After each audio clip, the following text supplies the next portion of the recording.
Mississippi, 6h12 da manhã. A névoa baixa cobre os meandros do rio. A água parece vidro. Um barco de fiscalização corta o silêncio. Dentro, oficiais conversam em voz baixa. O barco para, é ancorado, mas à espreita estão 5 jacarés, animais que aprenderam aos poucos que mãos humanas trazem comida fácil. Hoje não há comida, então eles atacam. Os oficiais se defendem com suas armas e, bem, não há final feliz aqui. Em outro canto do continente, no Grand Teton, uma raposa que se aproximava de mochilas e piqueniques tem o mesmo destino. Por não saberem lidar com o diferente, o melhor é exterminá-lo.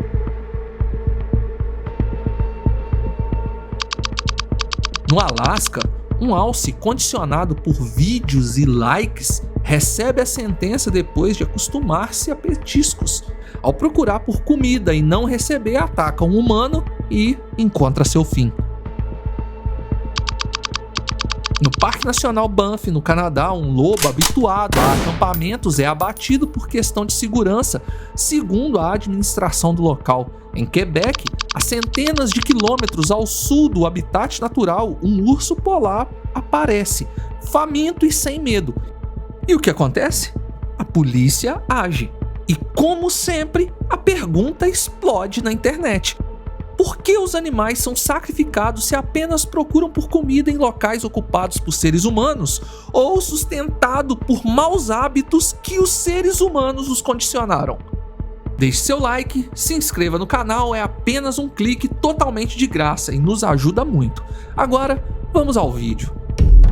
Na natureza, existe uma lei não escrita que antecede qualquer placa de não alimente os animais. A distância saudável. Quando nós quebramos essa distância com comida, detonamos 2 bombas de efeito lento. A primeira chama-se habituação. O animal deixa de ver o humano como algo a evitar. A segunda é o condicionamento alimentar. O cérebro aprende que pessoas é igual a calorias. O resultado é previsível como a maré. Aproximação crescente, conflitos inevitáveis, abate como última barreira para proteger gente e restabelecer a ordem. Parece duro, mas duro é o que vem depois, quando a cadeia inteira de relações ecológicas se distorce. Comecemos pelos reis do gelo.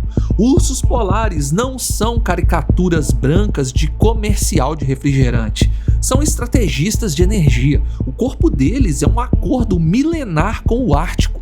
Gordura como cofre, focas como cheque em branco, gelo marinho como plataforma de caça. Quando o gelo some mais cedo e volta mais tarde, o orçamento entra no vermelho. Em terra, eles improvisam raízes, frutas, carcaças e até ovos de aves marinhas quando a fome está extrema. O problema é que essas calorias no conjunto não pagam a conta. Um urso pode perder centenas de gramas por dia na temporada errada, desfazendo camadas de gordura, o patrimônio conquistado no inverno. É aí que a curiosidade e o desespero empurram para o lado errado, povoados e galpões de veículos. Há relatos de ursos mastigando assentos de carretas, lambendo fluido hidráulico, roendo até baterias de chumbo ácido. Não é gula, é um animal tentando preencher com qualquer coisa o vazio que o gelo deixou.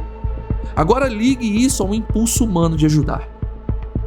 Um jovem urso é tratado como mascote. Fotos, selfies, petiscos. Em poucos dias ele aprende a receita do desastre. Aparecer é igual a ganhar comida. Ele não sabe que cada visita diminui o medo e aumenta o risco. Ele não sabe que ao atravessar o limite invisível vira urso problema, um termo burocrático que costuma acabar na mesma página. Porque um urso condicionado não é só um urso que pede comida, é um urso que exige. É um urso que tenta abrir carros, invade varandas, quebra a porta de trailers. E no mundo onde um segundo de erro vira tragédia, autoridades escolhem a segurança. É um final que nasce sempre no primeiro amendoim oferecido.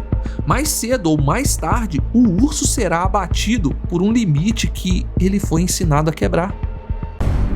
Os jacarés e crocodilos contam a mesma história num dialeto aquático. No Refúgio Nacional de Vida Selvagem de Savana, indivíduos com mais de 1,80 m e histórico de aproximação viram risco real. Esses répteis não sorriem, exibem uma dentição projetada para agarrar e arrancar. Se um animal de 300 quilos associa sua aproximação a um peixe abatido ou a um pedaço de frango, a equação muda de lado. Ele vem até você não porque é malvado, mas porque nós convencemos o cérebro dele de que valemos um agrado. Quando esse aprendizado se consolida, a única forma de quebrá-lo com rapidez e certeza não é bonita. E as manchetes voltam como um bumerangue mostrando jacarés e crocodilos que atacaram seres humanos fatalmente, porém não mostram quando humanos em barcos alimentam essas feras para o público tirar fotos, os aproximando cada vez mais de assentamentos humanos. Ok, mas e se sairmos dos predadores e nos voltarmos a animais que não iriam nos devorar? Cangurus no oeste da Austrália têm um sistema digestivo finamente equalizado para pastos e brotos, fermentação lenta, ecologia de ruminante. Cenouras, pães, chocolates e batatas fritas não são mimos, são chaves de fenda jogadas dentro de um motor em funcionamento. O açúcar alto vicia e estimula, dentes se desgastam fora do ritmo, diarreias e distúrbios graves aparecem. Isso pode gerar agressividade, e um canguru agressivo, sem medo de humanos, bem, você já sabe o resultado. Quando o filhote de canguru cresce sem ver a mãe pastando, quando aprende que humanos substituem prados, eles não adquirem a habilidade que vão mantê-los vivos na estiagem. Sem turistas, sem lixo, sem petisco, o vazio que fica não é só no estômago, é no comportamento.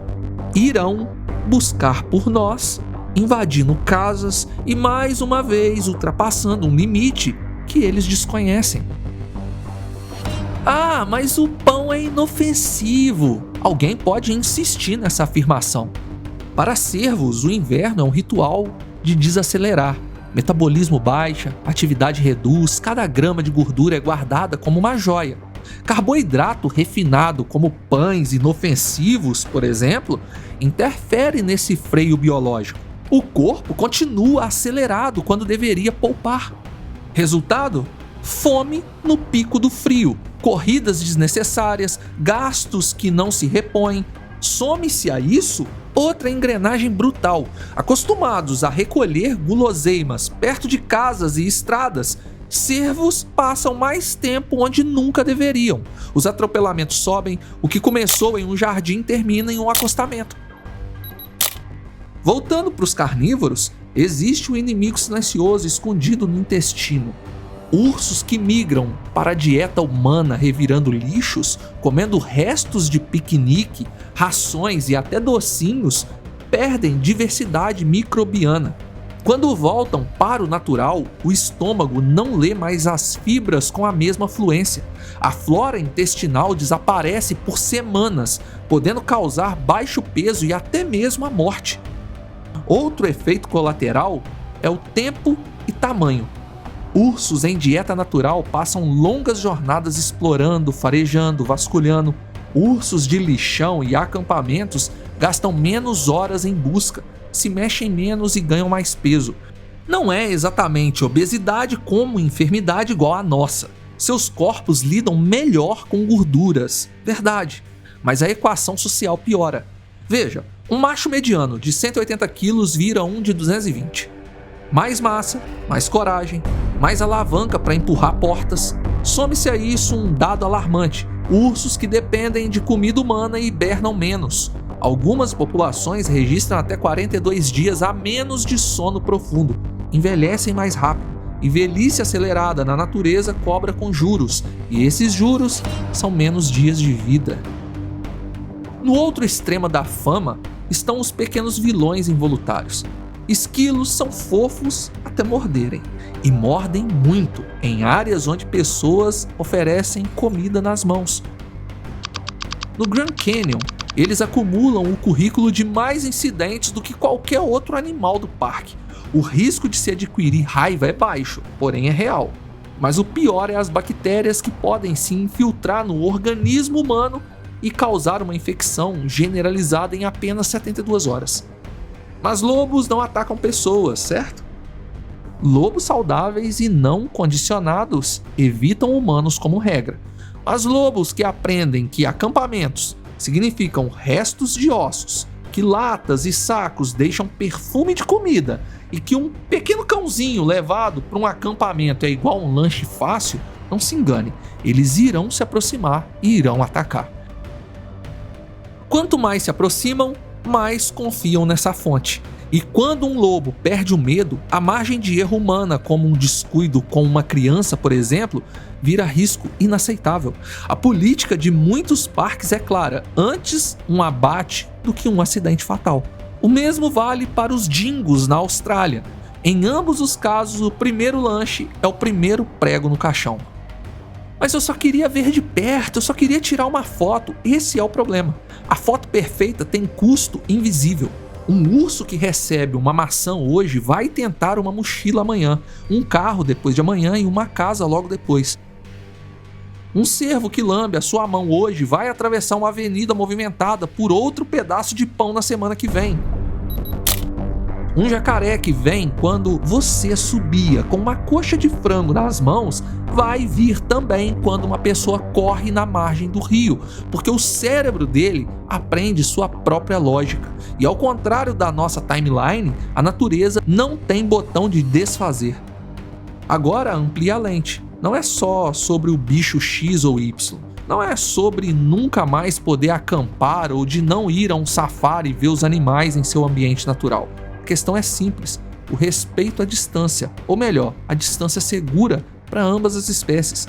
Não alimentar animais selvagens e não se aproximar de animais é essencial para que a linha do abate não seja desfeita. Em reservas fechadas, parques e zoológicos que alimentam os animais em cativeiro e oferecem essa experiência, a lógica é outra. Ou o ser humano alimenta os animais ou eles irão definhar. Mas até mesmo aqui, o alimentar é balanceado e controlado e a distância medida. Nenhum visitante pode alimentar os animais da forma que pensa ser a correta, ao contrário, ele é orientado para que o equilíbrio permaneça.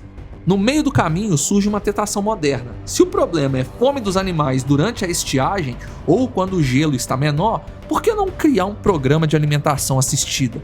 Caminhões de rações e carnes em pontos controlados. E bem, isso não é tão simples. Além do custo gigantesco e da impossibilidade de cobrir territórios vastos, você troca um predador selvagem por um animal semi-pastoril, ancorado em nós da mesma forma, e a fila de conflitos com pessoas cresceria junto. Fato é que quando o ambiente está em escassez, a própria natureza remodela o local. A seleção natural e a adaptabilidade reinam e a natureza continua se sustentando. Mas quando nós humanos interferimos, o que parece remédio acaba virando veneno. Há caminhos que funcionam e não dependem de heroísmo. A verdade é que sem o ser humano na equação, a natureza se autossustenta com facilidade, se moldando e evoluindo conforme as condições do planeta. A vida nunca sumiu totalmente, mas se reinventou e reinou suprema em diferentes períodos. O caso do Mississippi, que começamos aqui no início, não precisa se repetir.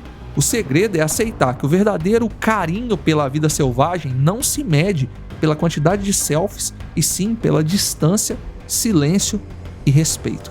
Deixe seu like, se inscreva no canal e obrigado por assistir. Fui!